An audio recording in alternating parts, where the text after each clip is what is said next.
Picture darkness, not the soft darkness of a bedroom, not the comfortable dark behind closed eyes before sleep. This is the darkness of being underground, of 8 feet of frozen earth pressing down above you, of a world that has been trying to kill everything within 50 miles for 4 straight days and succeeding. Outside, the wind is 65 miles an hour. You cannot see it, but you can hear it, and the moment you hear it, you understand that wind is not the right word. What you are hearing is something that has no opinion about your plans, no interest in your preparations, something that would reduce you to your component parts with the same absolute indifference it applies to every fence post and frozen field it has already destroyed.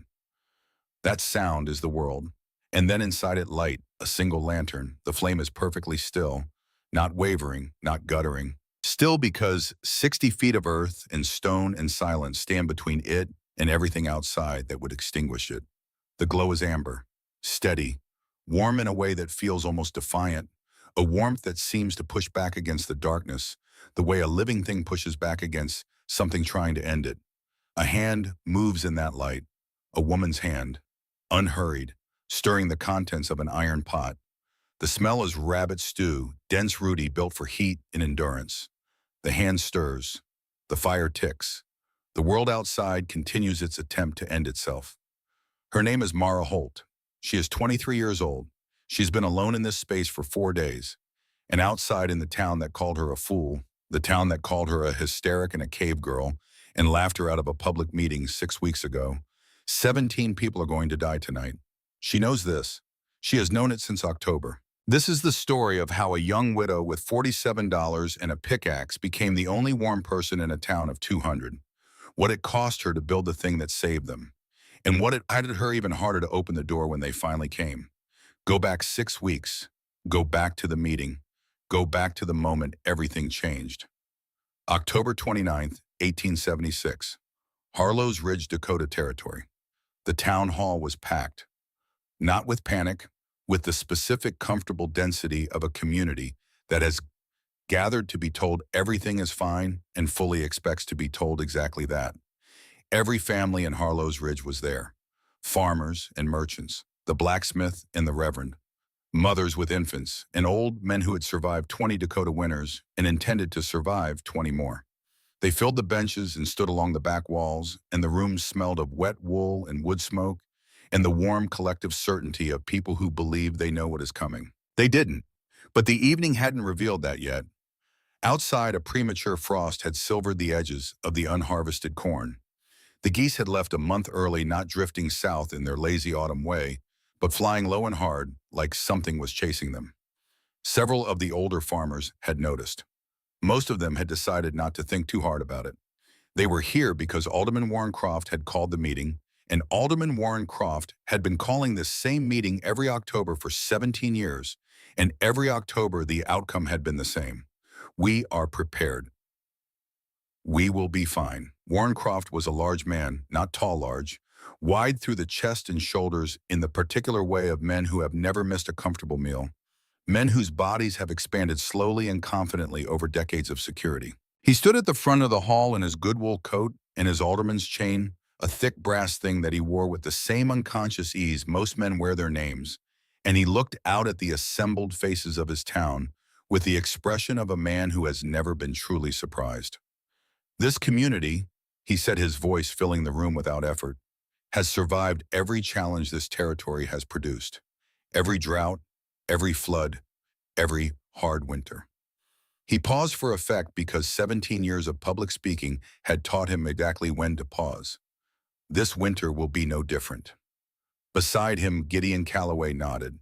Calloway ran the biggest lumber mill in 3 counties, lean, sharp-eyed, a man who had made his fortune by understanding one simple principle. People always need wood, and wood is always available if you own enough trees. He had already doubled his winter production order. He had already drawn up the supply contracts. He was by every visible measure satisfied. Mr. Calloway's mill will supply every family in this township with sufficient cordwood to carry the season. Croft continued, we will be warm. We will be safe. We will face this winter the same way we have faced every other challenge in this place. He spread his hands. With community, with strength, with faith. In the front row, Reverend Elias Stokes said, "Amen," not warmly, but with the decisive finality of a gavel strike. The applause that followed was genuine, comfortable, the sound of 200 people choosing relief. No one in that room had ever truly been tested by cold. Not real cold, not the kind that finds you through walls.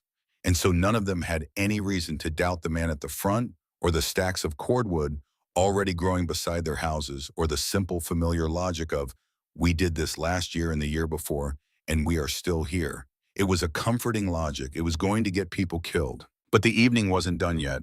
From the very back of the room, from near the door where she had been standing, so still that most people hadn't noticed her arrive, a voice cut through the applause like a cold blade.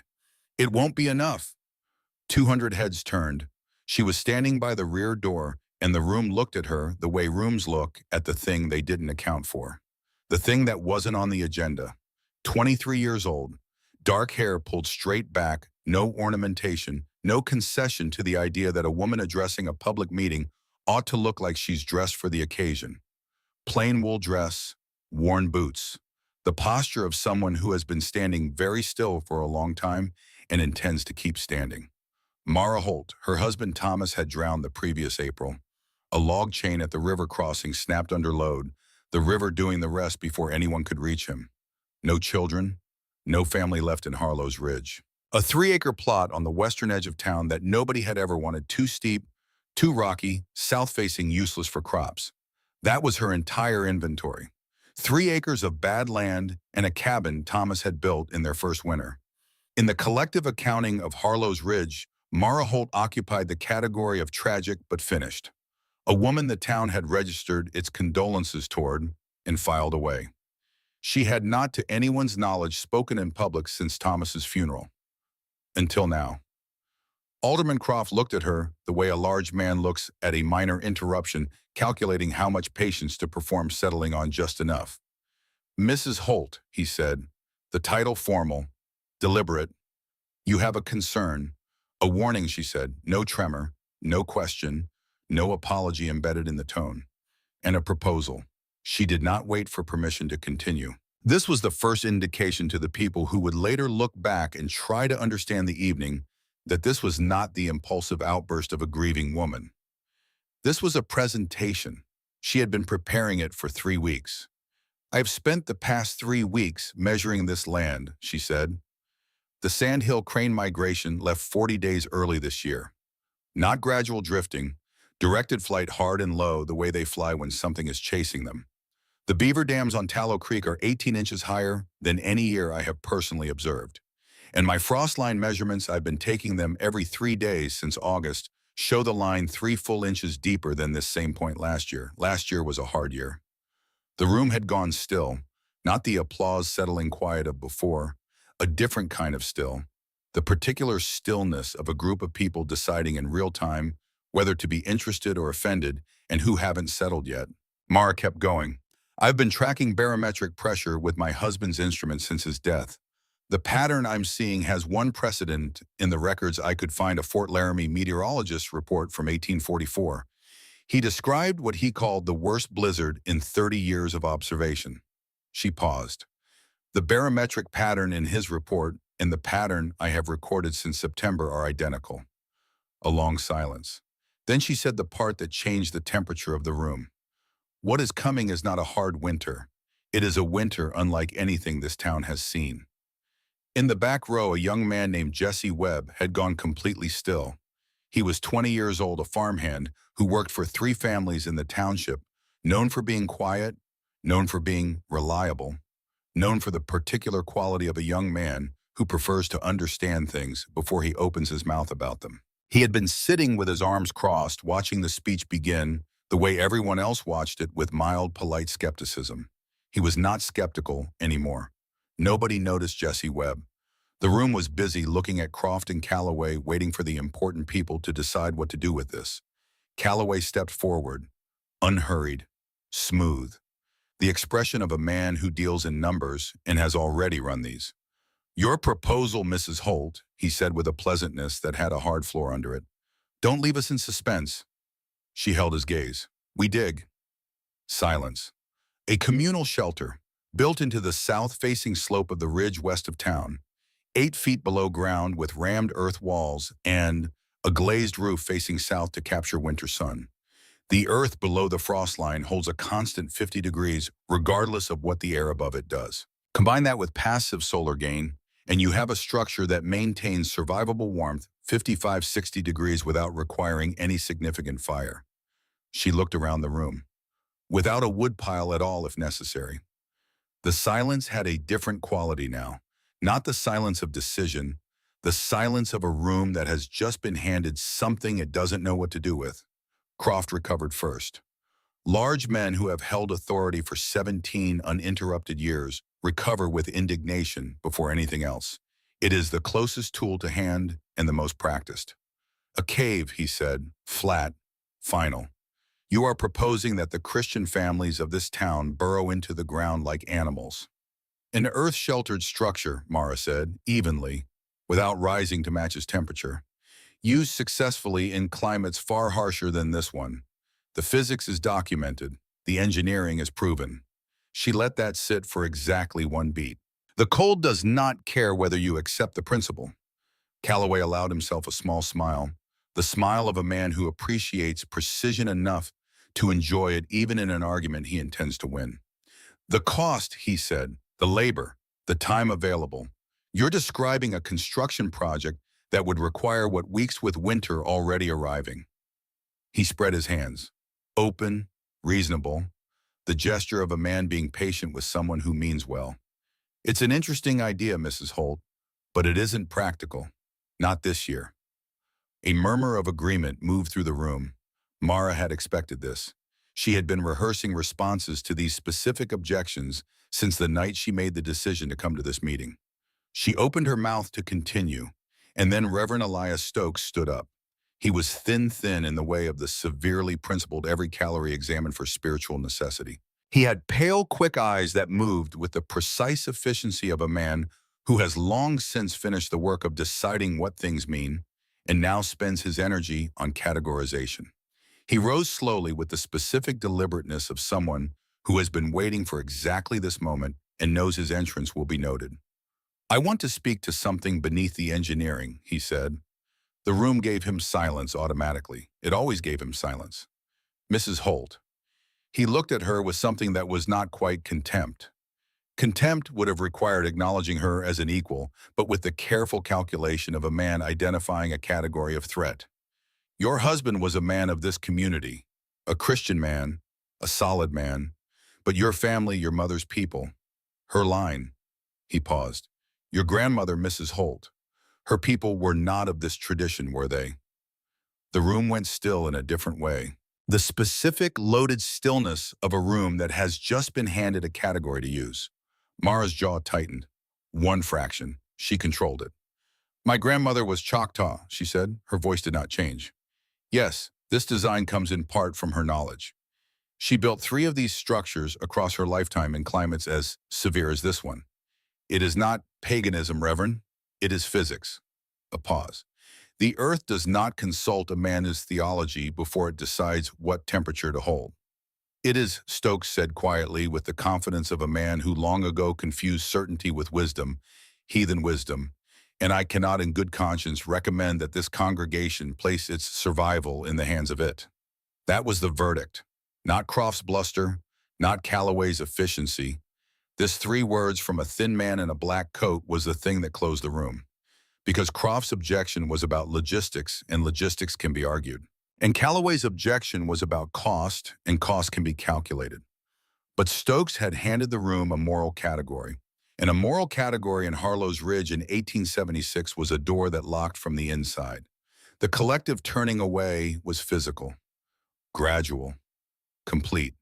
200 people made their decision, and none of them needed to say a word. You could see it happen, the small adjustments of posture, the minute shifting of eyes away from Mara toward Croft, the quiet, settled exhalation of a crowd that has been given permission to stop thinking about something uncomfortable. Croft smoothed his coat lapels. The council appreciates your concern, Mrs. Holt. Mr. Calloway's plan is sufficient. His voice had returned to its normal register, the register of a man managing a meeting, not debating a peer. If there is no further business, he gestured toward her chair. Sit, disappear, go back to being furniture. And Mara Holt stood exactly where she was. She stood for a long moment, long enough to let the room feel the weight of its own decision. She looked at the faces, the pity from some, the irritation from others, the smug relief of the majority. She saw Stokes settling back into his seat with the expression of a man who has done his job. She saw Calloway already leaning toward Croft, the meeting effectively finished in his mind. Then she saw in the back row Jesse Webb. He had not laughed. He had not turned away.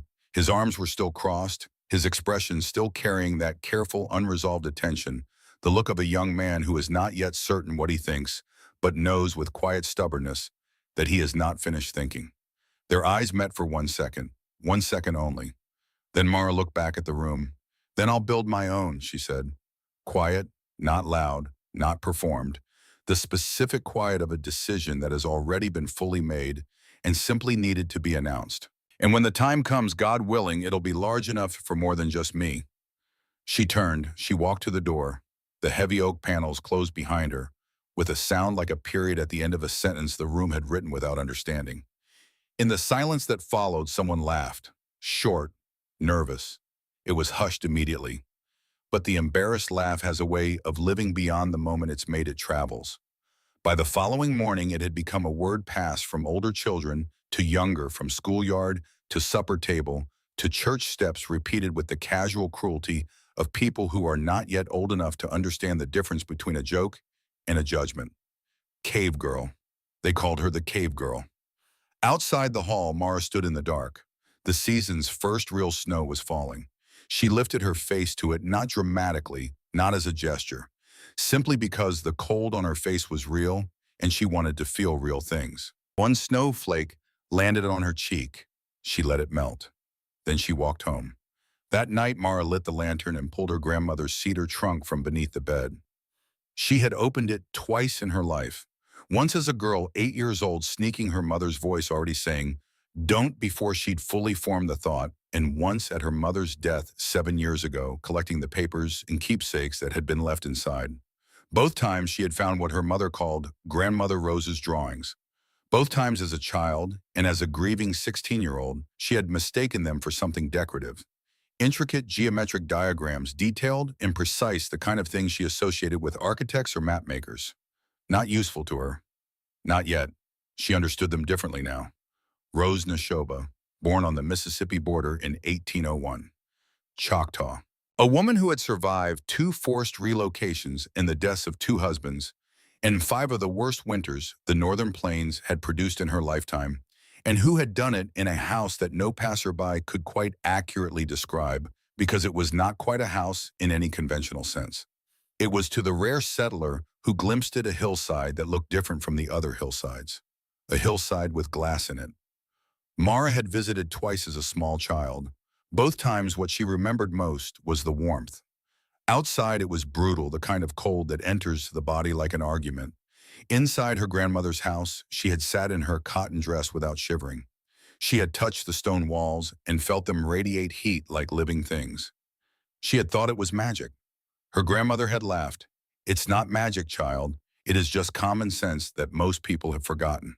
Rose Neshoba had died in the winter of 1869. Not of cold, but of the fever she caught going out in a blizzard to check on a neighbor who hadn't been seen in 3 days.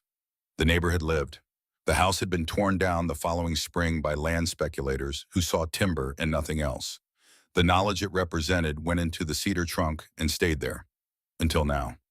Mara laid the drawings out on the table one by one. They were not decorative. They had never been decorative. They were engineering plans, 14 sheets executed with precision in pencil and charcoal, on the backs of surveyor maps and ledger pages Rose had repurposed because real drafting paper cost money she didn't have. Elevation views and cross-sections. Soil composition notes annotated with seasonal temperature readings.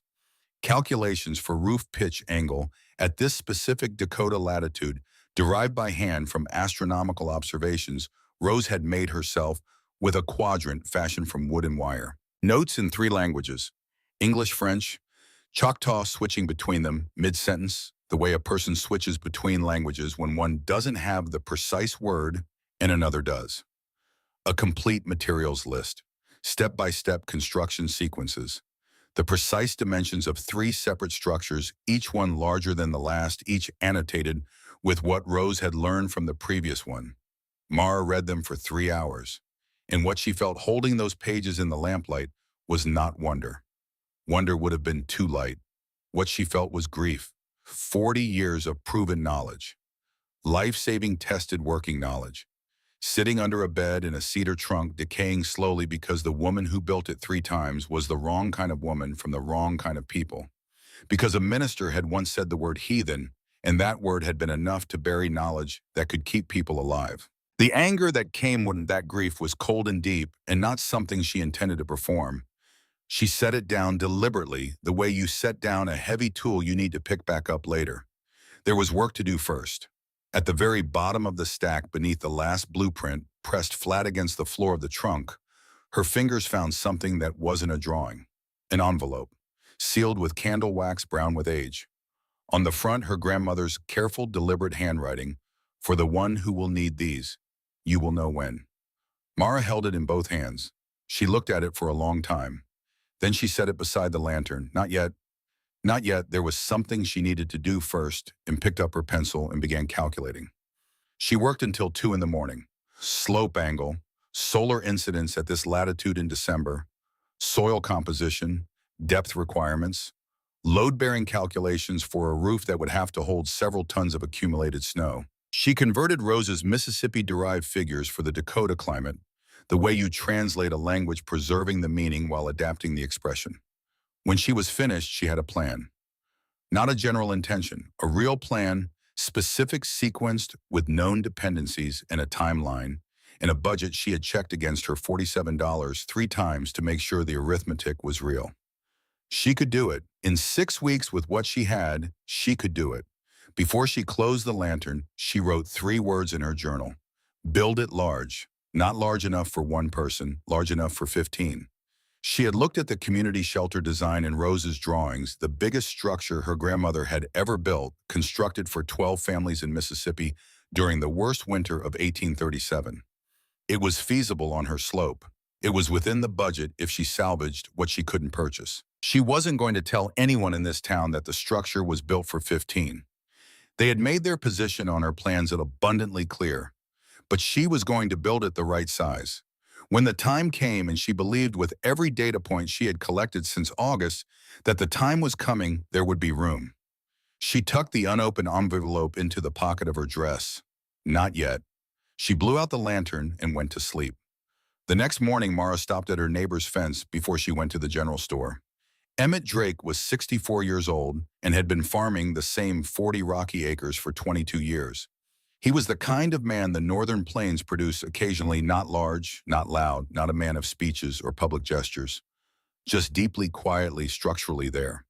The kind of man who has outlasted his own expectations through the accumulation of enough small, stubborn days. He had lent Thomas Holt his wheelbarrow the previous spring, and it had never come back, and he had said nothing about it, which was perhaps the most Emmett Drake thing he had ever done. "Emmett," Mara said from the fence line, "I need to borrow the wheelbarrow." He looked at her. Then he looked at the slope of her property visible from his fence line, the steep south-facing hillside that every farmer in the township had agreed was the most useless piece of ground in the county. "For the digging," he said. Not a question. Yes, he was quiet for a moment. The morning was 17 degrees. Their breath made small matching clouds in the air between them. He turned toward the barn, and he said over his shoulder without turning back, "That's a big project you're planning. Big for 1 person." "It's not for 1 person," Mara said. He stopped. He turned around slowly and looked at her for a long moment. She said nothing more. There was nothing more to say. He looked at her face, at the composure in it, at the decision behind the composure, and something passed between them that was not an explanation and did not need to be. He brought the wheelbarrow to the fence and set it down. "You'll need it until December," she said. "It'll keep," he said. She picked it up and walked toward the general store. Emmett Drake stood at the fence and watched her go. He stood there after she had turned the corner and disappeared, looking at the slope of her property, thinking about what she'd said. Not for 1 person. He didn't know the full shape of the plan, But he had lived 64 winters on the northern plains, and he had learned to pay attention to certain things, to the feel of the air in early October, to the way the animals moved, to the specific quality of cold that meant something serious was building. He had been lying awake for a week with a feeling he could not name. He went inside. He checked his wood supply. He sat at his table. Then he went back outside and spent the rest of the afternoon splitting more wood, though he already had more than he thought he would need. He would think about all of this later, when later came. November 1st, 1876. Dawn temperature, 17 degrees. At the general store, Mara spent 27 of her $47 with a precision that Dora Potts behind the counter watched carefully enough to be able to describe in detail later. One pickaxe 4-pound head, one reinforced spade, 100 feet of surveyor's twine, 2 dozen hardwood stakes, one box of 10-penny nails. She did not buy wood. She did not buy wool. She did not buy insulation or rope or any of the materials the rest of Harlow's Ridge was purchasing in those first days of November in preparation for a winter they believed they understood. She left the store with $20 still in her pocket and the tools over her shoulder, and she walked to the slope. She spent 2 hours walking the hill before she touched a single stake, measuring sun angles with the quadrant she had built from a piece of pine board and a weighted string. Studying the drainage patterns from last week's rain, still readable in the shallow furrows the water had cut.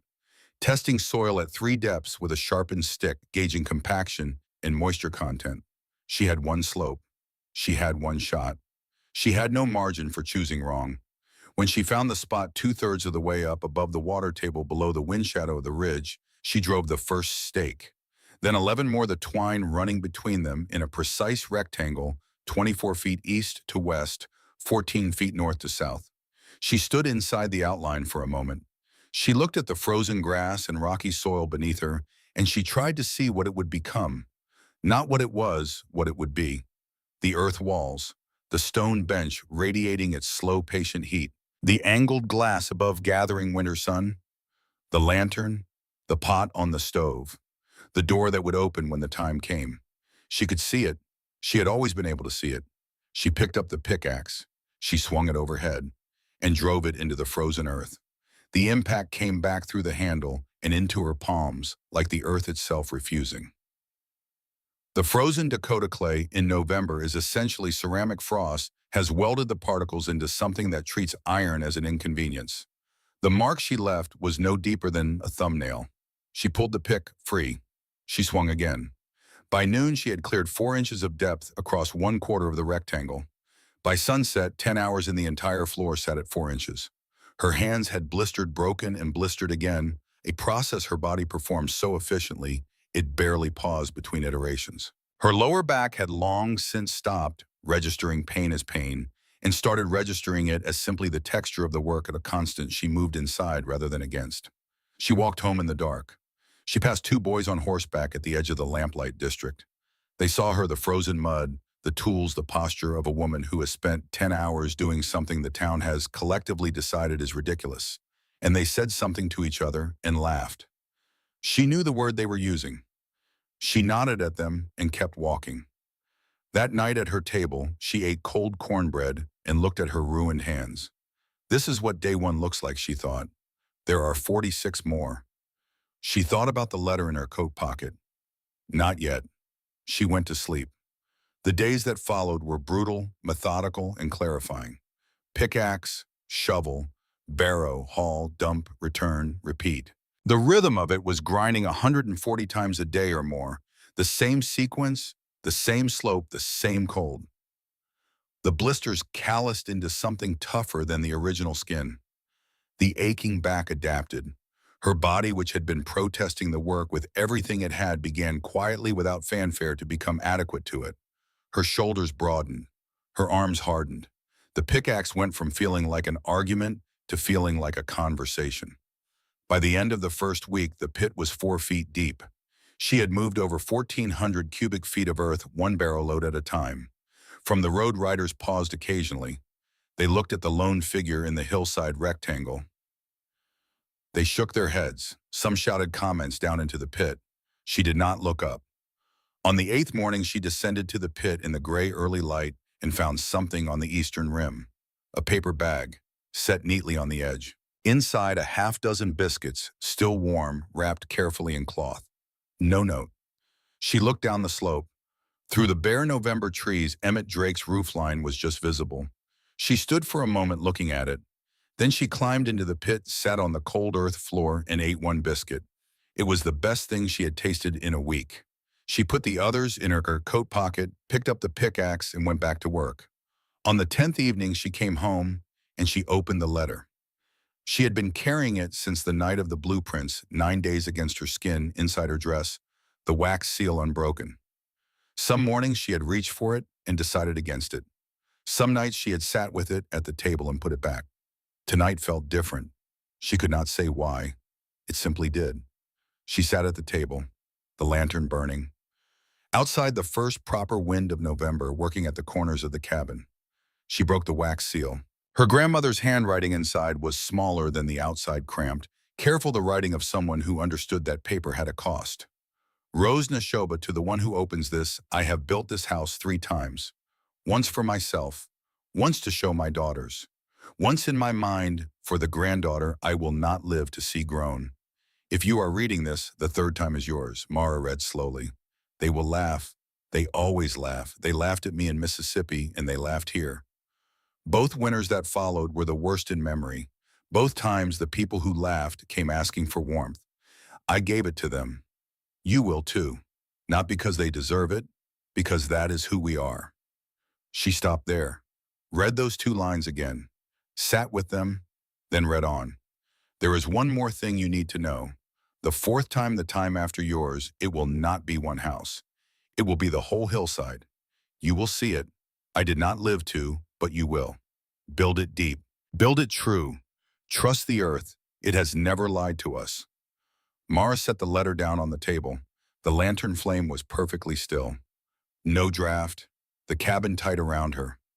Outside, the wind had a new register tonight. She had been cataloging it in her barometric readings for weeks, and she knew what this particular frequency meant. Not weather, not ordinary cold, something larger, something that had been deciding somewhere far to the north for a long time, something that was now decided. She sat with the letter for a long time. The 4th time, the whole hillside. Her grandmother had written those words in this territory on a hillside, not unlike Mara's own in a winter she had survived alone. She had written them knowing she would not live to see what they described. She had sealed them in an envelope and written, "You will know when," and put it at the bottom of a trunk under a bed. Mara had known when. Rose had been right about that too. She folded the letter with care. She tucked it back into its envelope. She pressed it flat against her skin and held it there for a moment, the thin paper against her ribs, the candle wax slightly rough under her fingertips. Then she stood up and blew out the lantern. In the morning, she would begin the north wall, the hardest part, the part that would determine whether the whole structure stood or failed, the part her grandmother's notes called a promise. She lay down in the dark. Outside, the wind pressed against the cabin walls with a patience that was almost personal.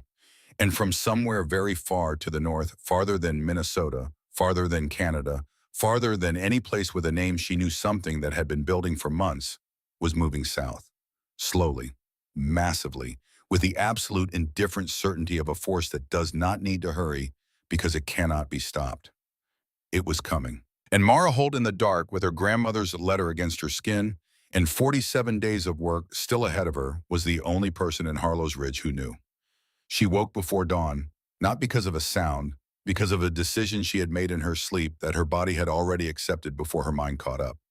The north wall had to begin today, not tomorrow, not after breakfast. Today, before the light, before the cold had fully settled into the slope and the clay had tightened back to its overnight hardness. She did not lie in bed and think about it. She got up. This was the rhythm of the 2nd month. No deliberating, no weighing. Every morning, the same transaction. She woke, she assessed what needed to happen, and she went to do it. The luxury of reluctance had been spent in the first week. What remained was something leaner, something more functional. The particular discipline of a person who has committed to a thing so completely that the question of whether to do it each day no longer applies. Outside, November had clarified itself overnight. The temperature was 11 degrees. The sky was the flat, opaque gray of Dakota Territory November, a sky that neither promises nor threatens, but simply persists a ceiling of cold, neutral light that offers nothing but endurance. She shouldered her tools and started up the hill. The pit was different now, not just deeper, changed. The quality of the air inside it was different from the air above, stiller, denser, carrying a faint mineral smell that was not unpleasant, the smell of earth at depth, ancient and settled. She had been breathing it for days, and she had stopped noticing it the way she had stopped noticing the weight of the pickaxe, the way the body absorbs the constants of its situation and reassigns attention to what is still changing. What was still changing was the temperature. At 7 feet down, pressing her bare palm flat against the north-facing clay, she felt it. Warmth. Not the warmth of a fire or a heated room. Subtler than that, the warmth of something that had been accumulating heat for 10,000 years and had no interest in releasing it to whatever emergency was occurring at the surface. 37 degrees against the 11-degree air above.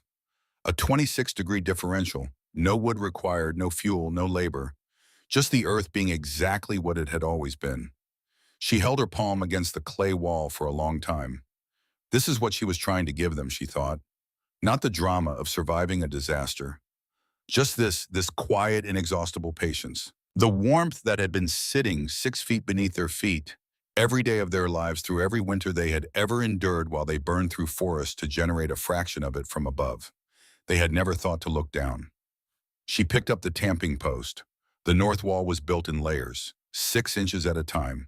She drove the heavy ash post into the clay, with the full weight of her body behind it, feeling each layer compress and stiffen under the force not just packed, but fused the particles locking together under pressure into something denser than what she had started with. She worked each layer until it rang against the post. Not thudded, rang. A sound like a closed fist knocking on a hardwood door. Then 6 more inches, then 6 more. Boom. Her grandmother's notes had been specific to the point of insistence on this. The north wall is the structure's spine. It faces the direction from which every serious winter system in this territory arrives. It is not decoration. It is argument. It must be capable of saying no to whatever comes from the north and meaning it. When the tamping was done, she spent 6 days hauling stone. The fieldstone came from the dry creek bed at the bottom of her property.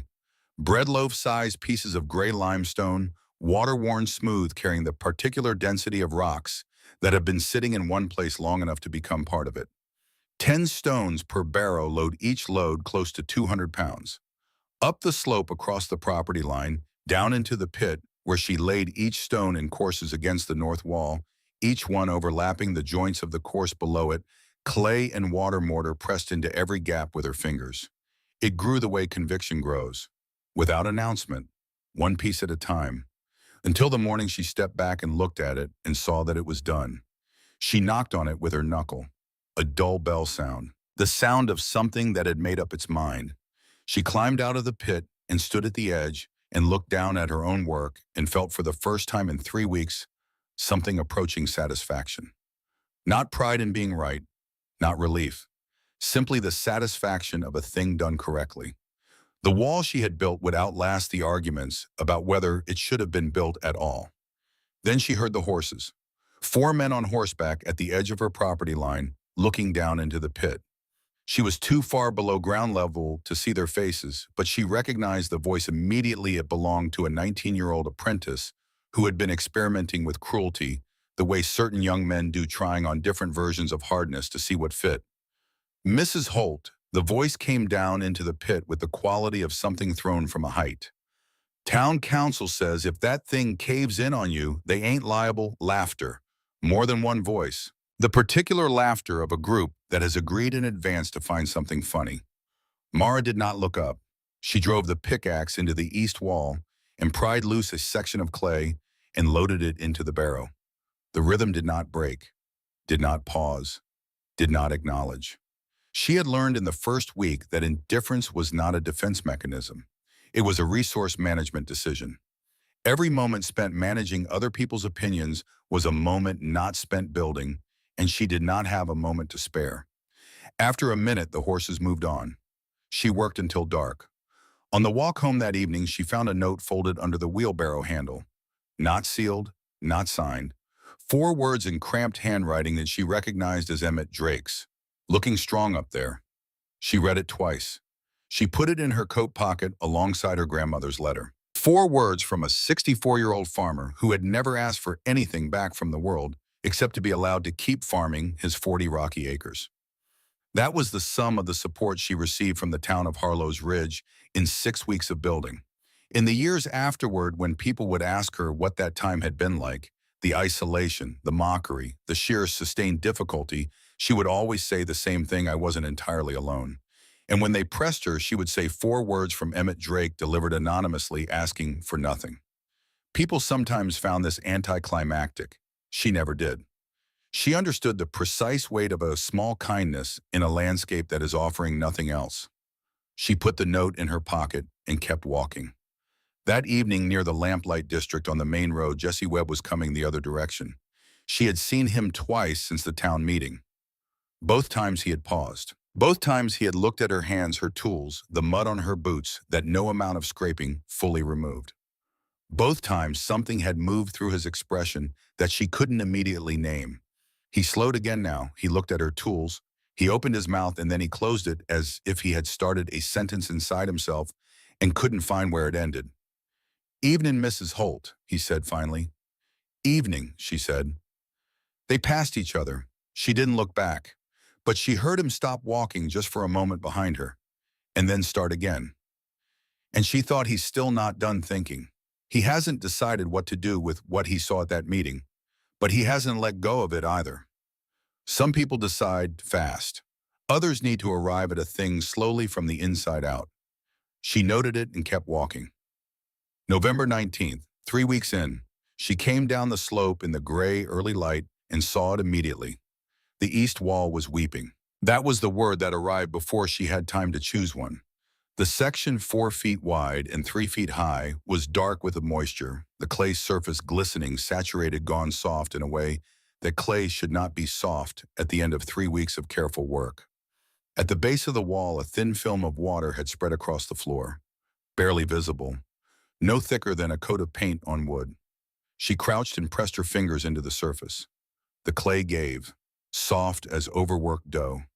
She dug 6 inches into the wall with her bare hands and found the source at once: a capillary seep, a hairline channel of moisture running through the clay substrate, fed by some underground hydrological connection she had not identified in her initial survey. Not a spring, not a leak. A seep, the slow, persistent movement of water through soil, the kind that announces itself gradually and then all at once. She sat back on her heels. In an earth wall, water is not an inconvenience. It is a sentence. Left unaddressed, moisture saturates the clay matrix, reduces its compressive strength, and begins the process of returning the wall to the state it was in before anyone tamped it. The wall comes down. Everything she had built on top of it comes down with it. She had exactly nothing left in her budget. The $20 she had kept in reserve was gone, spent in the 3rd week on food and lamp oil, and the replacement of 2 shovel handles that had cracked under the repeated impact. Nothing for materials, nothing for labor, no contractor to call, no partner to consult, no backup plan. She was motionless for 3 minutes. This was not panic. It did not feel like panic. It felt like the inside of a machine running very fast and very quietly, sorting through every available variable in rapid succession, eliminating what was not possible, converging with blunt efficiency on what was. Then she got up and walked to the pine line at the northern edge of her property. She selected the boughs with the heaviest pitch concentration she could identify them by the sharp resinous smell that meant a high sap content, the trees weeping their own protection against the cold. She stripped inner bark from a fallen section and scraped the congealed pitch from the crevices into a tin can with her knife. She carried it back to the pit edge, built a small fire from dry scraps, and set the can over it. The pitch melted slowly. She added pine resin she had been accumulating for the roof work, stirring it with a stick until she had close to a quart of dark, viscous sealant that moved like cold honey. She climbed down into the pit. She pressed her hands into the hot pitch and worked from the bottom of the seep upward, forcing the sealant into the capillary channel, with her fingertips working it in with the same pressure she used to tamp clay, feeling the hairline seam close under the heat and weight of the material. She laid a continuous bead along the entire wall floor junction. She cut her second-to-last grain sack into strips and pressed them into the pitch, while it was still workable, embedding them in overlapping layers, building a membrane. 3 coats. Then a final layer of fresh clay tamped over everything by hand. She worked for 9 hours without stopping or eating. At the end of the ninth hour, she stood up straight, slowly. Her lower back produced a sound like a branch cracking somewhere in a distant forest. She ignored it. She soaked the patch section with water from her canteen, held her palm flat against the clay for 60 seconds, lifted her hand, dry. She pressed harder. 60 more seconds. Still dry. The exhale she allowed herself was not theatrical. It was simply the breath she had been holding for 9 hours released at the moment the body understood it could be released. Not a word, not a name. Just the sound of a person who has resolved a crisis with what they had and is still standing. She gathered her tools. She climbed out of the pit. She walked home in the dark. She had lost 2 days. She was still on schedule. But the seep had done something to her that the mockery and the physical punishment of the work had not done. It had shown her the exact shape of what she was doing. Not the inspiring version of it, the real one. A single person building a complex structure against a fixed and closing deadline with no redundancy. If the seep had been 10% larger, if she had checked the wall one day later, if the clay composition had been different, there was no one to call, no one who would come, no one who even knew where she was in the sequence of the build or how far she still had to go. That was what alone actually meant. Not loneliness, not grief. This a person and a problem and no other variables. She walked home and ate and went to sleep and was back at the pit before dawn. Finish faster, she told herself. Just finish faster. The next problem had a clean, brutal arithmetic. The roof required 90 square feet of glazing. New glass cost $1.40 per square foot. She had nothing. The math left exactly one option. Find glass that no longer belonged to anyone who needed it. The Hargrove Farmstead, 5 miles east on the Vermilion Road. Burned in the summer of 1874. A lamp fire, the family lost the land claimed by a Sioux Falls bank that had no local agent and no immediate plans for the property. The ruins had sat untouched for 2 years, avoided by the townspeople with the particular avoidance reserved for sites where something irrecoverable happened. Mara left before dawn. She had built a travois the night before 2 long poles, a crossbar, canvas strips for padding. She pulled it behind her on the frozen road, the poles dragging with a low scraping sound that was the only sound in the dark. The ruins smelled of old char under the frost. Wood ash compressed by 2 winters of snow into something almost geological. She moved through the debris, methodically pushing vegetation aside, pulling at collapsed timbers. Within the first hour, she found them. The south parlor windows had blown out early in the fire, then always the first to go, the glass pushed out by the sudden pressure differential before the frames had time to burn. 4 large sashes, 3 feet by 5 feet each, lay half buried in the overgrown grass south of the house. She uncovered them, carefully checking each one. Intact. All 4. 2 more under a collapsed section of porch. Smaller but usable. 6 sashes. Enough. She loaded them onto the travois with the hands of someone handling objects that cannot be replaced because they couldn't. Each one wrapped in the canvas she had brought, the contact points padded, the corners protected. Then she moved to the far side of the ruins, the main parlor wall, and there was the 7th sash, larger than the others. 3.5 feet by 6, the centerpiece window of the original house, the kind that took a special order from a city supplier, and weeks of waiting and cost, more than most farmers spent on a single item in a year. The glass was intact, except for the crack. It ran from the upper left corner diagonally toward the center. 4 inches long, clean, following the crystal grain, the way a fracture follows a fault line, following the path of least resistance rather than breaking randomly.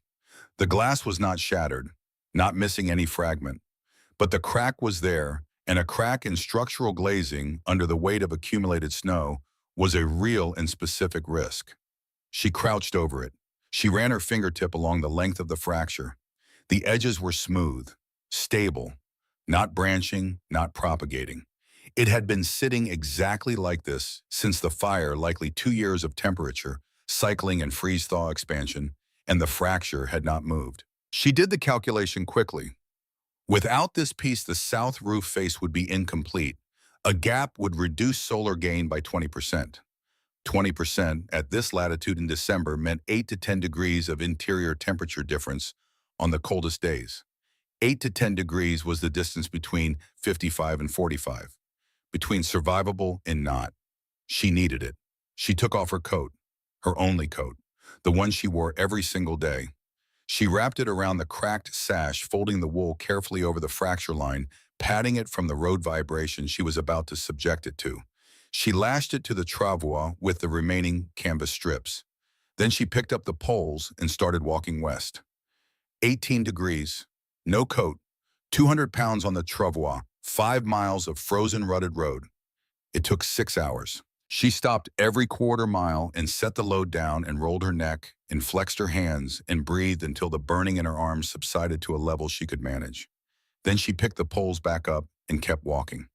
The cold worked at her through her shirt sleeves, not painfully at first, then painfully, then past painfully into the specific steady burn that the body learns to process as information, rather than sensation, the way it processes any constant input that it cannot escape. She did not think about the cold. She thought about the glass. When she arrived at her property in the late afternoon, the sky already turning, she set the travois down and unloaded each sash carefully against the uphill face of the excavation. She checked each one as she placed it, undamaged. She left the coated sash for last. She unwound the wool slowly, unfolded it from the corners, pulled it back from the fracture. The crack was unchanged. Same 4 inches, same smooth edges, not propagated by a fraction of a millimeter over 5 miles of frozen road and 200 pounds of load. She put her coat back on. She stood slightly bent, hands on her knees, looking at the glass lined up against the hillside. She had gone out before dawn with nothing and come back at dusk with everything the roof required. The cracked sash was part of it. It would hold. She had decided it would hold, and she had carried it 5 miles in her shirt sleeves in 18-degree weather on that decision, and the decision had been correct. She went inside and started a fire in the cabin for the first time in 8 days, because tonight she had earned it. December 3rd, 7 days from completion. She knew it was 7 days because she had been counting.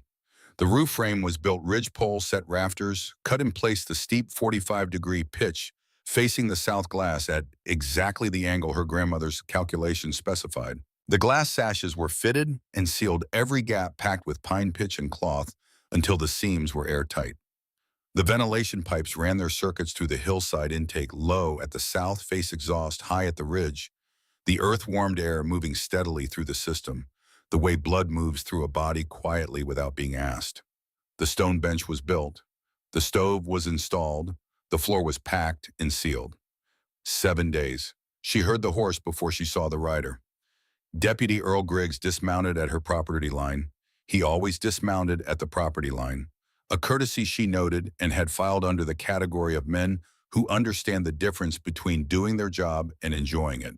He walked toward her with the particular gait of a man who has been given an errand he does not agree with, but intends to execute correctly. He was carrying a paper. She put down her hammer.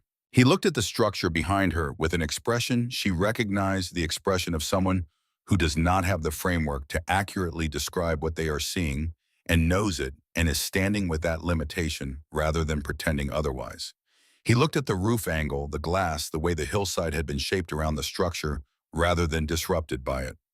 That roof, he said. The angle. He stopped himself, cleared his throat, extended the paper. From Alderman Croft. She read it standing in the cold. Municipal Code Section 4, Paragraph 9. Ordinance passed at the previous Thursday's council meeting. Retroactively applicable to all ongoing construction within town limits. No permanent structure without a permit. 7 days to cease and restore the land to its prior condition. Failure to comply, demolition at her expense authorized by the alderman's office. She looked at the signature. Croft's wide-looping script, the handwriting of a man who had signed so many official documents that signing had become its own form of authority, the loops themselves carrying a weight they had acquired through repetition. She looked at her barometer. It was sitting in its wooden case just inside the pit entrance where she checked it every morning and every evening. The needle had dropped 4/10 of an inch since sunrise. Yesterday, 3/10. The day before, 2.5. It was not just falling, it was accelerating. She did the arithmetic in her head, not Croft's arithmetic, her arithmetic. The arithmetic of pressure rates in historical storm precedents in the specific numbers she had been recording since August. The incoming system's estimated arrival 11 days. Croft's deadline 7 days to stop building. 11 days until a storm she believed would kill people who were still sleeping in uninsulated wooden boxes with diminishing wood piles, confident in a plan that Gideon Calloway had sold them at a town meeting 6 weeks ago. She folded the paper. She put it in her coat pocket alongside her grandmother's letter and Emmett Drake's 4 words. She was running out of pocket. Griggs had been watching her face. He said something then, and this was the moment she would think about sometimes in the years afterward, the moment she almost didn't expect Mrs. Holt. "I've been watching you work on this thing most mornings, from the road." He paused. He was choosing what to say next with a care that was genuine rather than performed. "I don't know what I'm looking at exactly, but it doesn't look crazy to me." "It isn't," she said. He nodded. He walked back to his horse. He mounted. He paused with the reins in his hands, not quite riding yet. 7 days, he said. It was not a warning. It was the sound of a man doing his job while privately exempting himself from its logic. "I heard you," she said. He rode. She watched him go. She watched until the sound of his horse faded and the road was empty, and the only sound was the wind working steadily down from the northwest, with a quality she had been cataloging for weeks, lower, denser, carrying the specific barometric signature of something very large, very cold, and very committed. She went inside the pit. She took the letter from inside her dress. She read the 2 lines she needed. "They will laugh. They always laugh." Both winters that followed were the worst in memory. Both times the people who laughed came asking for warmth. She folded it. She put it back.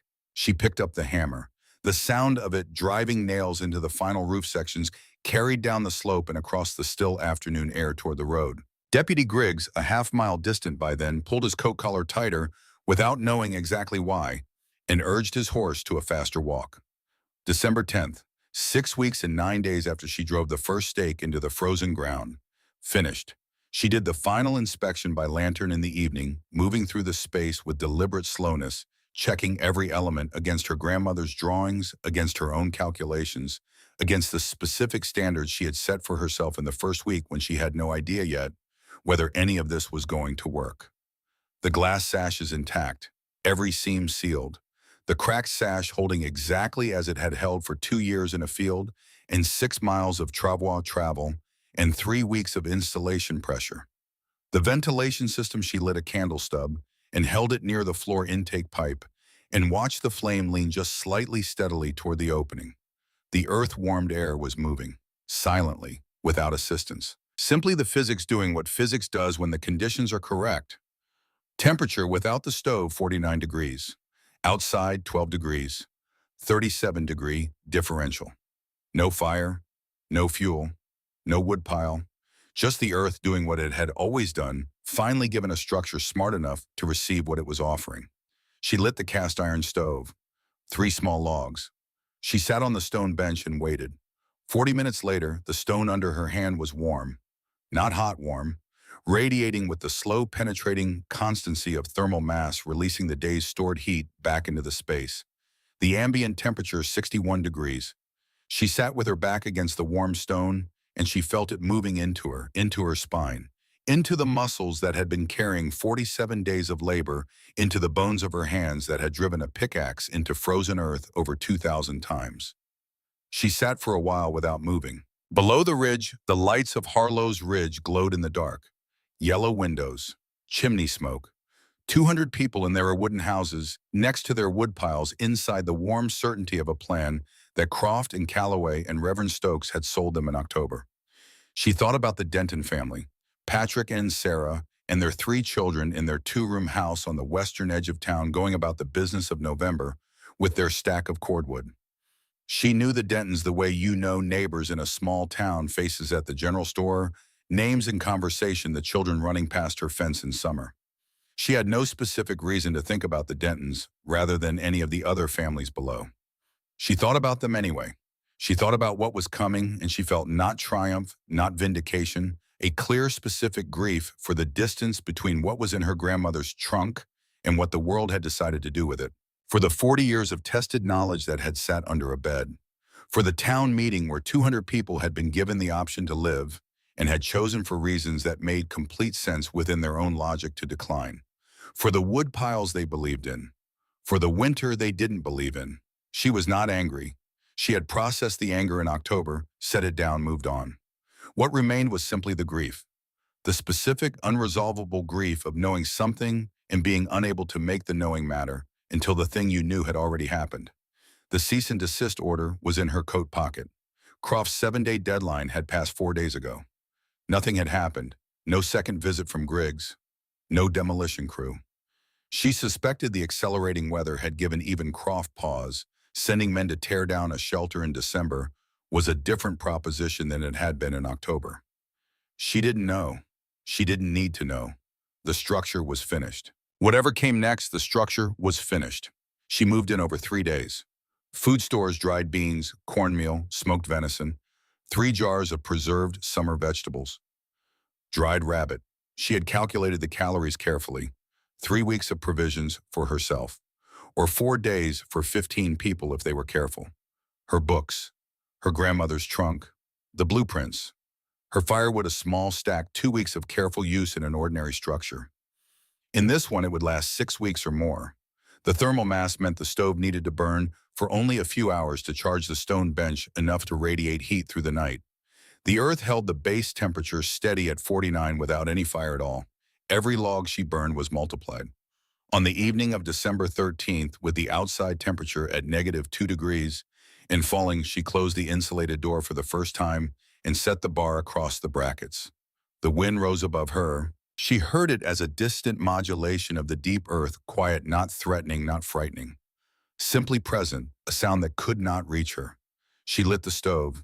She sat on the stone bench and opened a book, Thoreau, which had been Thomas's, which she had read 4 times and found more useful each time, and she read for an hour, without a coat, without a hat, without gloves or wool layers or the accumulated defenses against cold that everyone in Harlow's Ridge was currently wearing inside their own homes. She read. The fire ticked. The stone radiated. The earth held. She was home. She was half asleep when the sound came. Past midnight. She had no clock in the shelter, but she knew midnight the way you know it when you have been sleeping alone for years, the specific quality of silence, at that depth of the night, different from the silence of 10 o'clock or the silence of 3 in the morning. The sound was not the wind. She was fully awake before she had consciously understood this.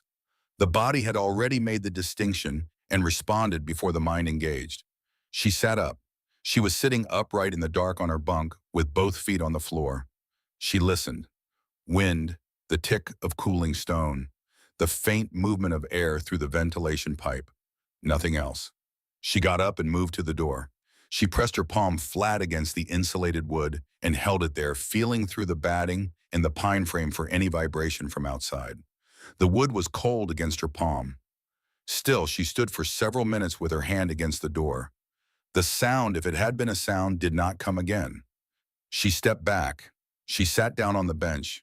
She told herself the structure settling, or a branch against the earthen roof, or her own half-dreaming mind manufacturing sounds from the deep quiet, the way it sometimes manufactured shapes from darkness.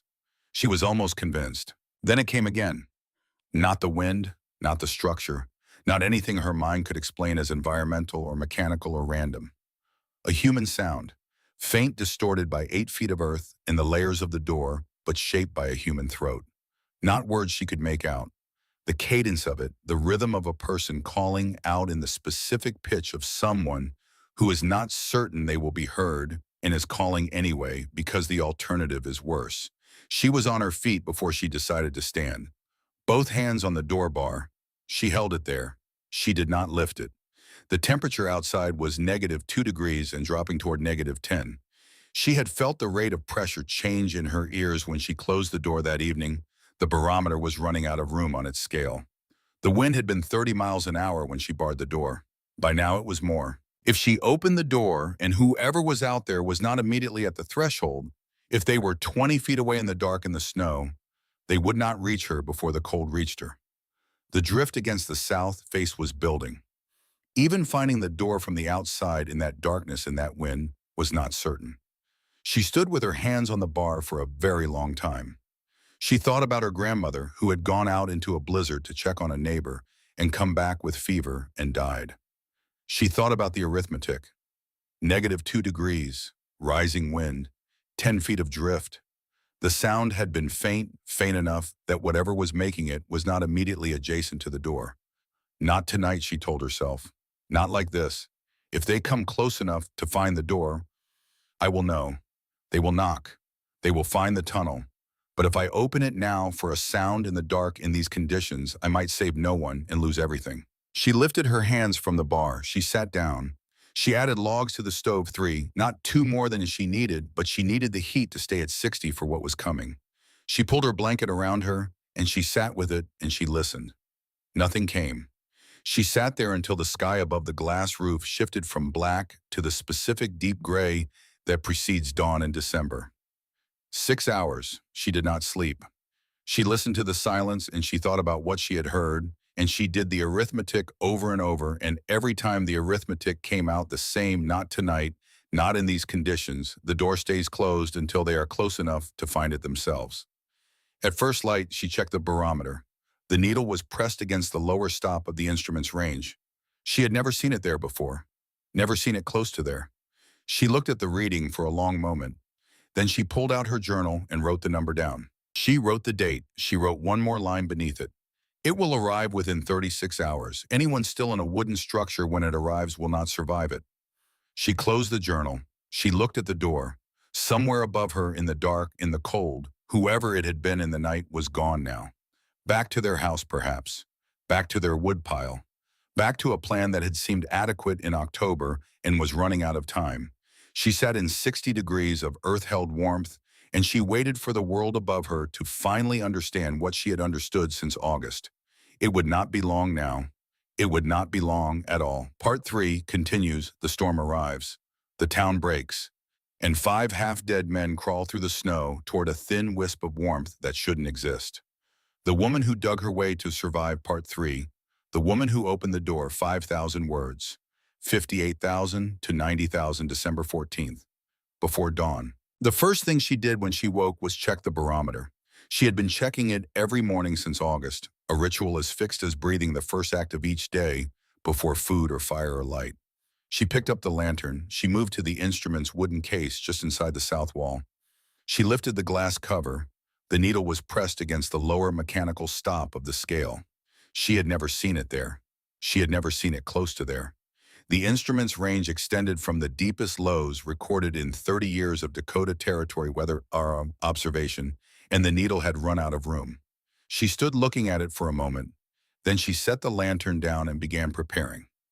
She had 12 hours. Her grandmother had written it precisely when the sky turns that color. You have perhaps 12 hours.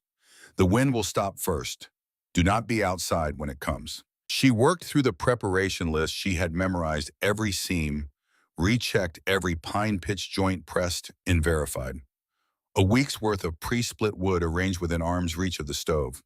The ventilation pipes cleared. She ran a thin pole through each one, dislodging the frost that had accumulated at the surface openings overnight. She inventoried her food. 3 weeks of provisions for herself rationed. 4 days for 15 people if it came to that. It would come to that. She had built it this size because it would come to that. She had known it would come to that since the October night she spread her grandmother's blueprints on the table and wrote 3 words in her journal and blew out the lantern. She worked steadily through the morning, not hurried, not afraid. The specific calm of a person who has done everything they could do and now waits for the thing they have been preparing for. At 2 in the afternoon, she looked up through the south glass and saw the sky. It was the color her grandmother had described, and she had memorized: a yellow-brown bruising of the light, the wrong color for any weather. She had a name for the wrong color for any sky she had ever seen. The color of something in the atmosphere that did not belong there. The color of what comes from very far north when the air above Canada finally decides to move. She recorded the time in her journal. At 3 in the afternoon, the wind stopped, not slowed, not eased, stopped fully, instantly, completely. The silence that replaced it was so absolute it had a physical pressure like water at depth. She could hear her own pulse. She could hear the faint crystalline settling of the snow outside, adjusting to the new stillness. She pressed her ear to the acoustic pipe she had installed in the south wall, the listening tube that ran horizontally through the drift and emerged at the surface her private wire to the world above. She heard nothing. The silence was worse than the wind had been. At 3:17, a sound began from the north. Low, sustained, building with a deliberateness that made it sound almost intentional, as if something very large had cleared its throat and was now committing to speech. The sound gathered itself from the distance over the course of 20 minutes, each minute thicker and closer than the last, until at 4 in the afternoon, it was no longer a sound in any ordinary sense. It was a condition.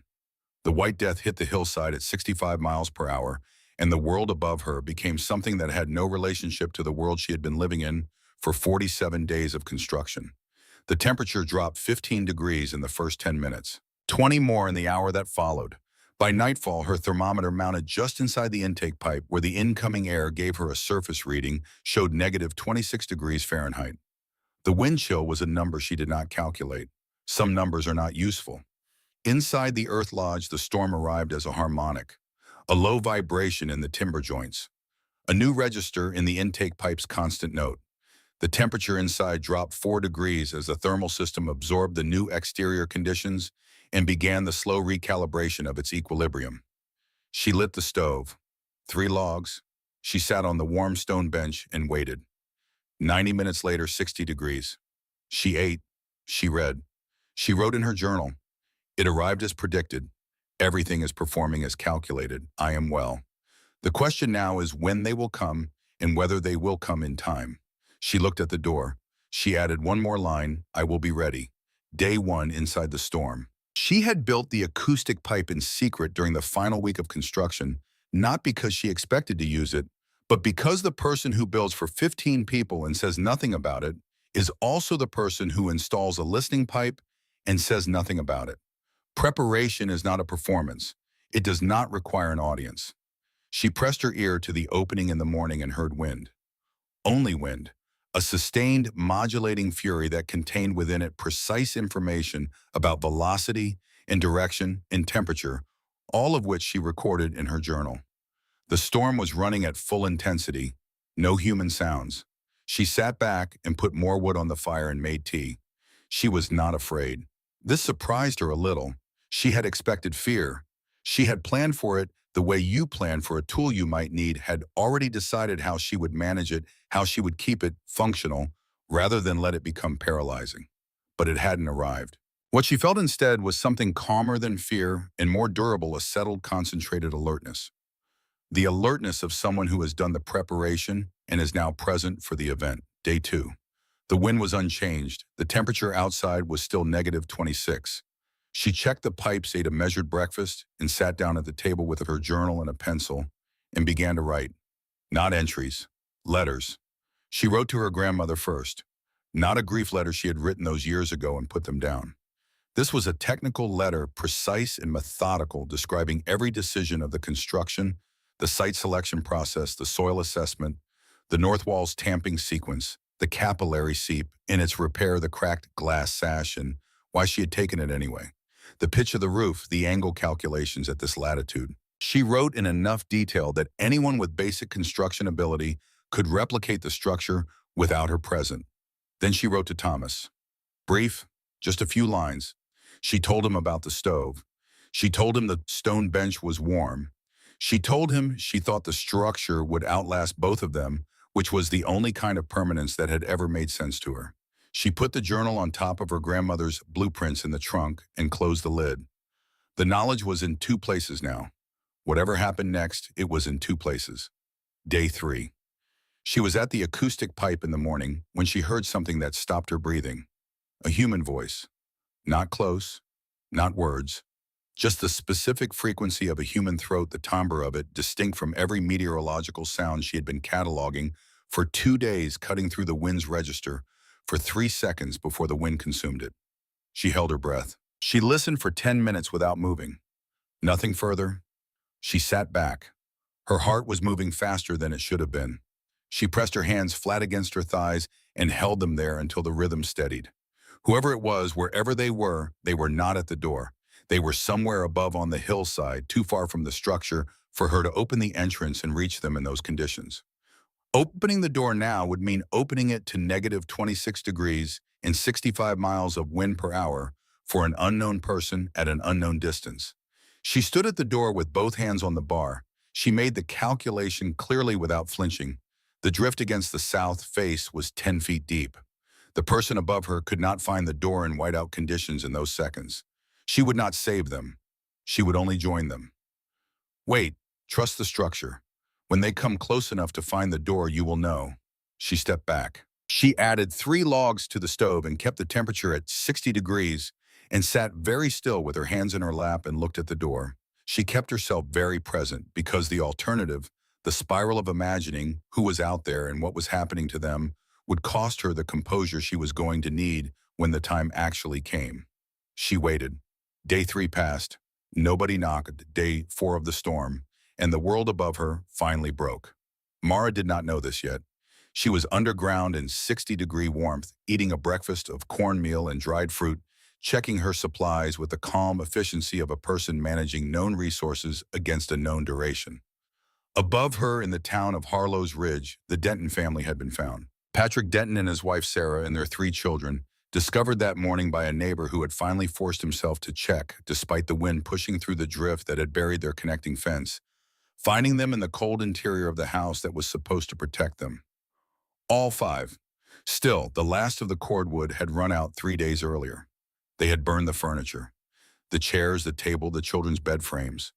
When the last piece was gone, there had been nothing left between them and the cold but each other, and each other had not been enough. The news moved through Harlow's Ridge at the speed of catastrophe, which is to say instantly and completely, the way fire moves through dry grass. Warren Croft sat in the town hall with 37 people around him. Families who had run lowest on fuel and come here for the stone fireplace, which was consuming logs at a rate that had no relationship to any estimate he had made in October. He had burned through half his personal winter supply in 4 days.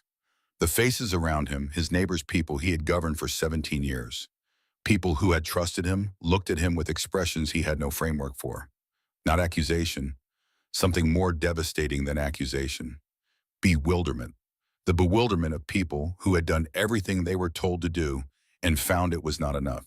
He had taken his alderman's chain off on day 2. He hadn't been able to say precisely why. It had felt under the specific scrutiny of the storm like a costume rather than a credential. It was in his coat pocket now, and he had not reached for it since. His children were huddled against the fireplace surround with the specific conservation of children who have understood without being explicitly told that things are serious.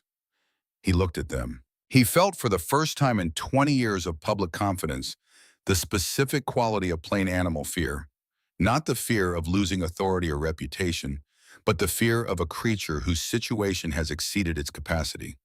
Through the fear, like a splinter of ice in his chest, a voice ran on a loop, "It won't be enough." Then Gideon Calloway stood up. He had been sitting in the corner since the meeting began. He was holding a piece of paper. He had been holding it since the storm started, carrying it in his coat pocket, taking it out, looking at it, putting it back.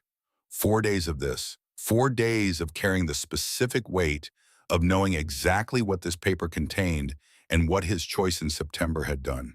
He read it aloud to the room. September 14th, a letter from his foreman, Bert Oakes. 30 years in the lumber trade, a man who had learned to read the land the way some people learn to read books, with respect and consistent attention, and the humility of someone who knows the text is larger than the reader. Oakes had written about the crane migration, the beaver dam, Heights, the horse's behavior at the mill. He had concluded with one sentence, "I have never seen the signs line up like this in 30 years, and I am asking you to double the winter supply estimate and then double it again." Calloway had told him to destroy the letter. Oakes had not destroyed it. When Calloway finished reading, the room was the quietest it had been in 4 days. The fire cracked. The wind outside was a continuous, inhuman thing. "I had this letter in September," Calloway said. His voice was level, which was costing him something. "I had it 6 weeks before the town meeting. I had information from an experienced man telling me our supply plan was inadequate, and I decided he was wrong." He stopped. And then Mara Holt came to that meeting and said the same thing with numbers she had gathered herself, and I laughed at her. He looked at the faces in the room, the families, the children with their blankets. He looked at the door that led to the outside world, where the Denton family was currently frozen solid. I sold you your coffins. No one spoke. It was Jesse Webb who finally broke the silence. He was 20 years old. He had been sitting in the far corner with his arms around his own knees, not as performance, but as heat conservation. He had been quiet for 4 days, the way he was always quiet, not empty, but full. Thinking, arriving at something from the inside out. He looked at Calloway, then he looked at Croft. We need to go to her, he said, 5 of them. Croft Calloway, Jesse Frank Darrow, the blacksmith, and Emmett Drake, who had stood up the moment Jesse stood up, with the expression of a man who has been waiting for this specific instruction since October and is relieved it has finally arrived. They wrapped themselves in everything available. Coats layered over coats. Scarves wound until only the eyes were exposed. They tied a single rope around all 5 waists, one continuous line linking them so the whiteout could not separate them, and they opened the town hall door. The storm did not gradually reveal itself.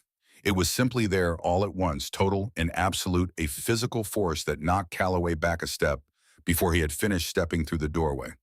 Negative 26 degrees and 65 miles per hour interacted with the human body not as weather, but as extraction.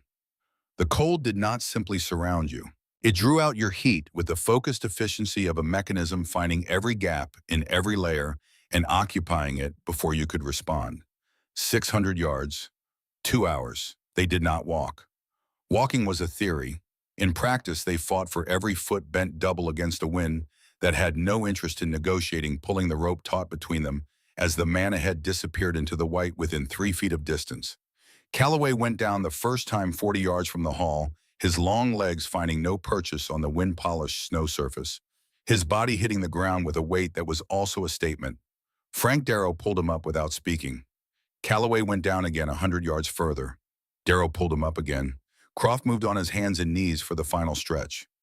Warren Croft, the man who had stood at the front of the town hall for 17 years and told them about pioneer fortitude. Crawling through the snow with his alderman's chain in his coat pocket, his lungs burning, his vision white and total in every direction.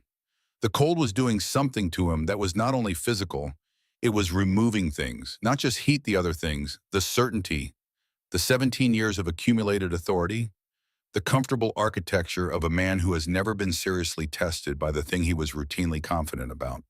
It removed these the way the wind removes snow, with absolute indifference, without malice, without even noticing they were there to be removed. What remained underneath them was just a man, a frightened man, crawling through the snow toward the only warm thing he knew of. They found the slope by feel the angle of the ground shifting under their hands and knees. They climbed it. They saw nothing.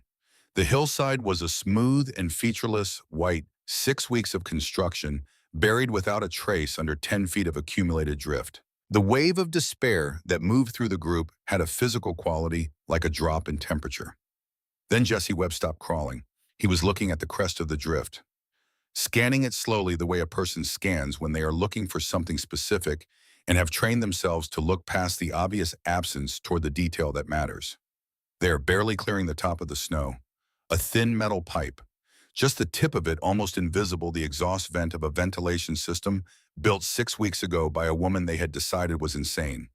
And from it rising into the killing cold, with a fragility that was almost impossible to believe, a shimmer. Not smoke, not steam, something subtler. A barely perceptible distortion of the air above the pipe's opening. The visual signature of heat meeting cold. The signature of something below them that was not frozen. Jesse pointed. Nobody spoke. They dug with their hands. No shovels. Nobody had thought to bring shovels because in the chaos of the departure, nobody had been thinking clearly enough to think of shovels.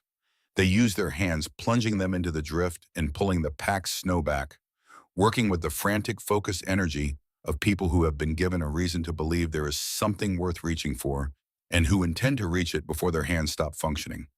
They uncovered the glass roof, first its surface clear, the pitched angle shedding the snow load exactly as designed. They worked down along the south face, following the wall toward where the door should be, digging the narrow tunnel through the drift, with their bodies half inside it, their faces inches from the snow. Jesse's knuckles struck wood. He pounded with his fist. The sound came back muffled, swallowed by batting and earth and 8 feet of insulation. Silence. He pounded again with both fists. He called her name into the door and the wind took it and erased it as if it had never existed. Silence. The silence stretched, long enough that Gideon Calloway, on his knees in the tunnel behind Jesse, closed his eyes. Then from within a sound, the sound of a timber bar being lifted from its brackets. Inside, Mara had heard the first knock. She had been at the door at intervals for 2 days, pressing her ear to the wood, waiting ready. She heard the second knock and placed her palm flat against the insulated surface and felt through the wood, embedding the vibration of a human fist. She stood there. She had thought about this moment. Many times in the past 4 days she had run through, it had imagined the faces, the voices, the specific people who might be on the other side of this door, and what she felt about each of them, and what she intended to do about what she felt. She had run through it methodically, the way she ran through any calculation, completely, without flinching, until she understood what the variables actually were. The variables were not what she had initially thought. She had thought the relevant question was what they deserved. She had thought in the first days that the door was a moral transaction, that opening it required her to have reached some specific conclusion about who they were and what had been done, and what the correct response to that was. She pressed her ear against the wood, and she heard a voice. Not words.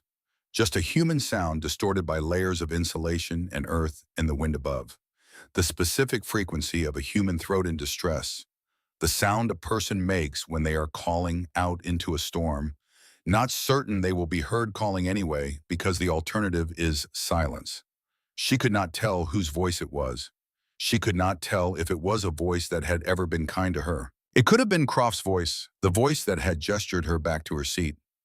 It could have been Calloway's voice, the voice that had found her amusing. It did not matter. She understood this, standing at the door with her ear against the wood, with the absolute clarity that arrives sometimes when the situation is stripped of all its pretense. The relevant question was never what they deserved. The relevant question was who she was. What she chose to be in this moment when no audience existed and no credit was coming, and the cost of the other choice was invisible to everyone except her. Her grandmother had gone out into a blizzard to check on a neighbor. The neighbor had lived. Rose Neshoba had come home with fever and died of it 71 days later, having given the last winter she would ever see to someone else's survival. The neighbor had wept at her funeral. The generation after him had sold her house for timber. The knowledge she had built into those walls had spent 40 years in a cedar trunk under a bed. Not because they deserve it, because that is who we are. Mara Holt lifted the bar. The door opened inward, and they fell inside a tangle of frozen wool and ruined coats and 5 men at the furthest edge of what their bodies could do. The last one, in Jesse Webb, 20 years old and barely conscious, pulled the door shut behind him. The wind ceased. Completely. Instantly. The silence was so total it was almost another kind of violence, the shock of the absence of something that had been absolute for 4 days. They lay on her floor in the amber lamplight. Their faces were rimmed with ice. Their hands were the gray-white of tissue at the edge of frostbite. Their coats were soaked and useless. They breathed in hard, shuddering pulls, and the air they were breathing was 60 degrees, and for a moment none of them moved because the warmth was so complete and so unexpected that the body needed time to believe it. Mara stood in the center of the space. She looked at them. Warren Croft on his knees, the alderman's chain absent from his chest for the first time in 17 years. Gideon Calloway on his back, staring at the timber crossbeam overhead with the expression of a man reassessing everything he knows about the world from a supine position. Frank Darrow against the stone bench. Emmett Drake sitting upright already, with the particular composure of a man who has been quietly certain all along. Jesse Webb on the floor, eyes open, looking at her. She looked at each of them. Not with triumph, not with the vindication she had sometimes in the hard middle nights of the construction allowed herself to imagine. What she felt was not what she had imagined. It was grief. Clear, specific, and entirely without performance. Grief for the Dentons. Grief for the 40 years of knowledge in the trunk. Grief for the distance between what her grandmother had understood and what the world had decided to do with it. She let them see it. She didn't hide it. She wasn't performing that either. "I've been expecting you," she said. Her voice was the same voice she had used in the town hall 6 weeks ago. Even, clear, a voice that has said everything it needed to say and is not trying to say more. "Take your coats off before you catch a chill." She turned to the stove. "There's soup." For 3 days, the Earth Lodge was an ark. More people came. Croft's wife and children on day 5, guided by Jesse on a second crossing. He organized with the rope and tunnel system, running it like supply logistics, because that was exactly what it was. 3 more families over the following days brought through the same route. By the end, 15 people occupied the space, knees touching on the stone bench, bodies closer than any of them would have chosen under ordinary circumstances. The temperature held at 58 degrees, with the stove running at a third of its capacity. Mara ran the space, not with ceremony, with the simple authority of the person who built the thing and understands how it works, issuing instructions from knowledge rather than rank, which is the only authority that functions when the situation is genuinely serious. She assigned positions on the bench for thermal efficiency. She rationed food with the arithmetic precision of someone who has calculated exactly what each body needs to maintain function and no excess. She showed 2 people how to check the ventilation pipes because she was not going to be the only person who could maintain this system. She taught. On day 2 of the occupation, she explained the physics: thermal mass, passive solar gain, the Earth's stored temperature. She explained it the same way she explained anything directly, without condescension at the level of the listener. She watched Croft follow the explanation and watched the moment something shifted in his face, the specific expression of a man who has been shown the inside of a system he dismissed from the outside and finds it more coherent than he expected. On day 3, Reverend Stokes arrived. He had been brought by Croft himself, barely conscious after a second crossing. He sat in the corner for 6 hours and said nothing. When he finally spoke, his preacher's cadence was gone. What remained was the voice of a man who has been stripped of his professional register and is using what's underneath it. "Mrs. Holt," just 2 words at first. He looked at his hands. "What I said about your grandmother's people, I was speaking from ignorance dressed as conviction. I knew it was ignorance when I said it. I said it anyway." He stopped. "I am sorry." Mara looked at him for a moment. She turned up the lantern wick. "My grandmother built this design 3 times, she said. The second time she built it, a minister told her it was against God's design. The next winter, his house failed, and he came to her for warmth. She let him in." She paused. "He came. That was enough for her." She said nothing else. He nodded once slowly and looked at his hands again. On day 7, the storm broke. The silence when the wind stopped was more violent than the wind itself. After 7 days of a sound that had become the fundamental texture of existence, the ground note beneath everything as constant as gravity, its cessation was a physical event, an expansion, a pressure change. 15 people in an underground space all lifted their heads at the same moment, feeling it simultaneously, recognizing it before they could name it. They dug their way out into a world that had been remade. The drifts were 20 feet in places, sculpted by the wind into organic forms that had the alien beauty of geological formations, shapes that suggested deliberate creation by something that did not share any human aesthetic.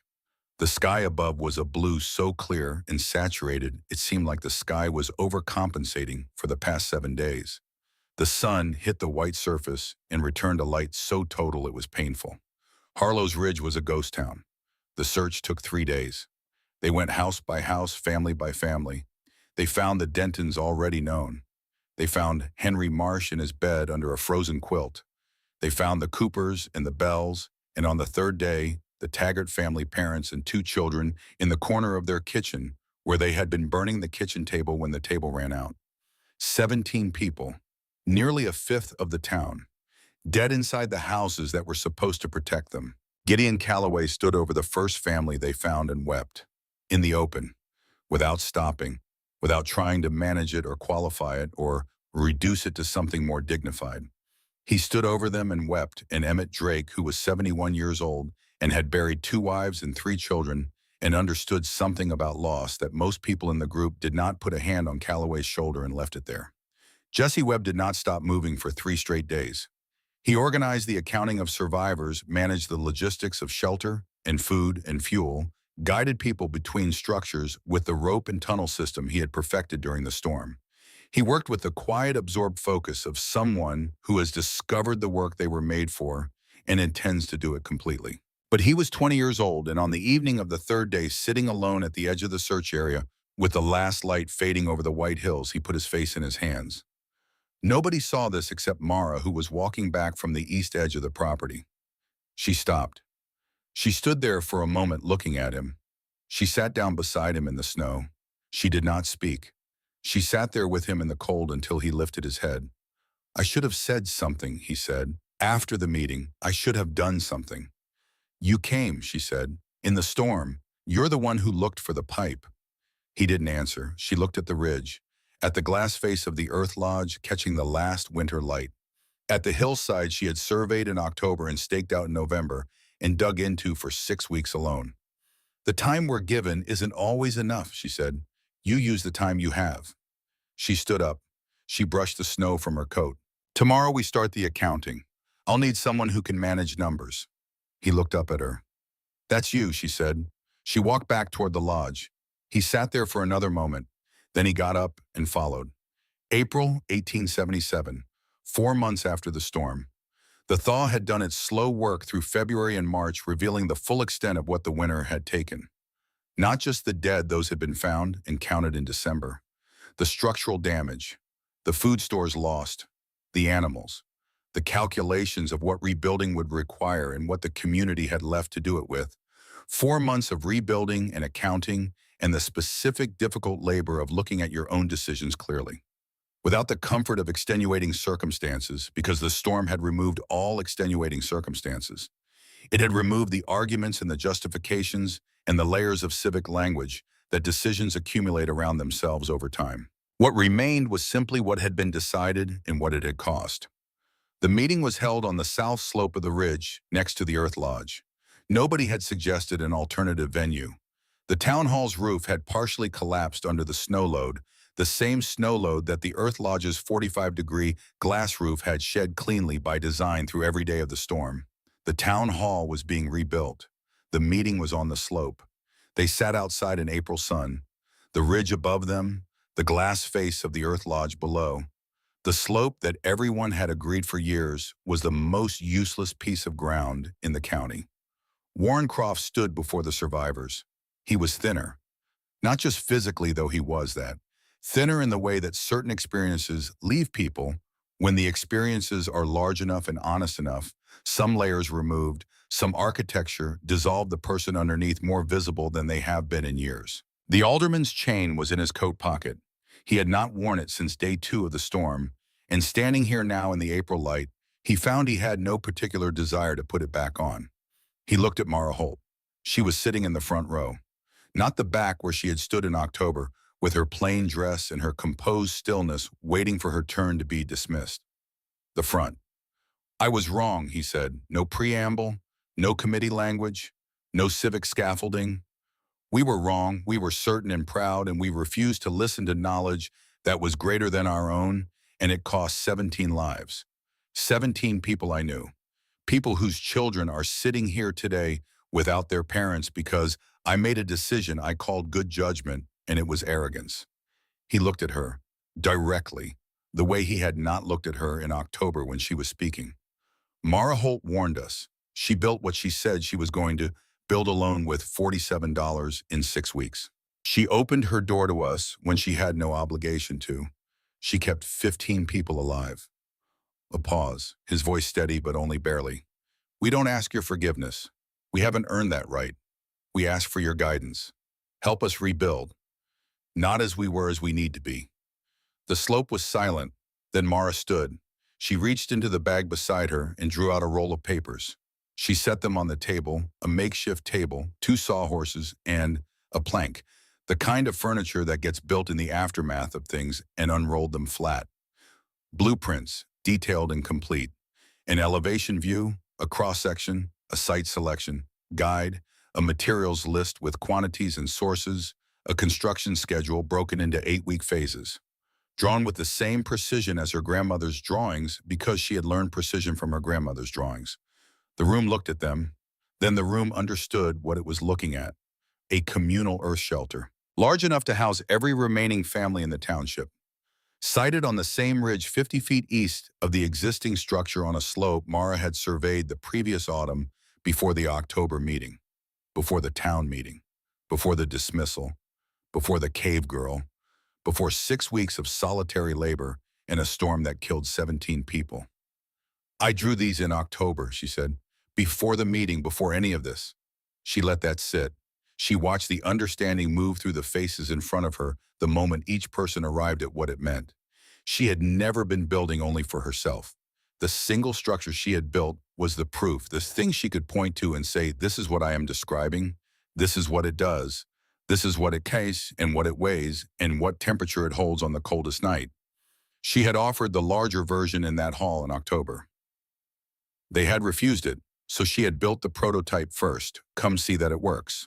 Then I will build it for all of us. She looked at Croft. She looked at Calloway, who had not quite met her eyes since December.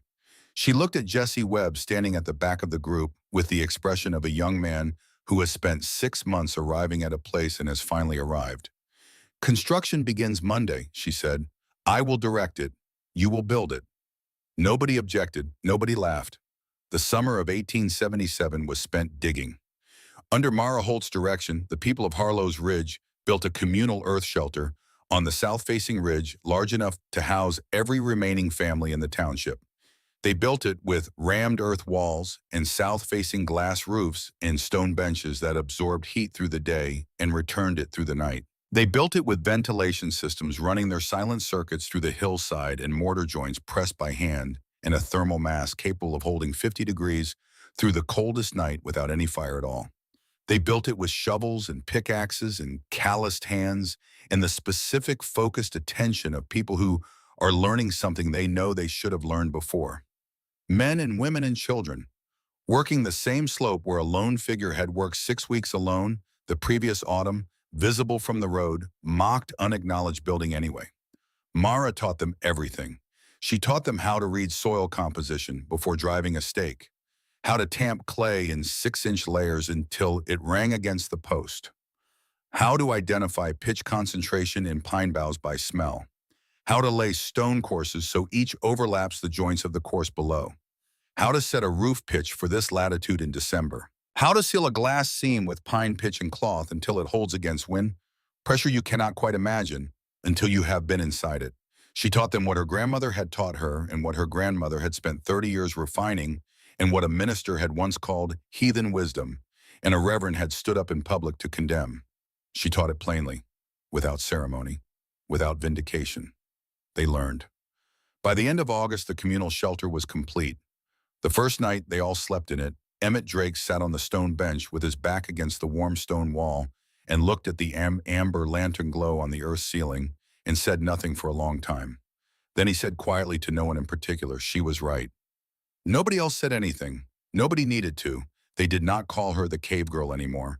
They called her what she was, the woman who had listened to the earth when no one else would. The woman who had carried a dead woman's knowledge north in a cedar trunk and built it into a hillside and opened her door to the people who had mocked her, because that was simply who she was. The woman who had written in the last entry of her December journal before the storm broke, they will come, they will be cold and frightened and reduced, and I will be here. She was. Mara Holt taught earth-sheltered construction for the rest of her life. She taught it to Jesse Webb, who went on to build 14 structures across the northern plains under her direction.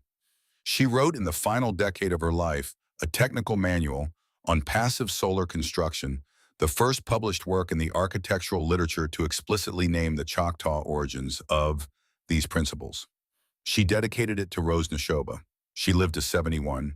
She outlasted Croft and Calloway and Reverend Stokes. She outlasted most of the people who had been in that room on October 29, 1876, and she spent 48 more years teaching the knowledge that had sat in a cedar trunk for 40 years before she dug it out and built it into a hillside and proved it could save lives.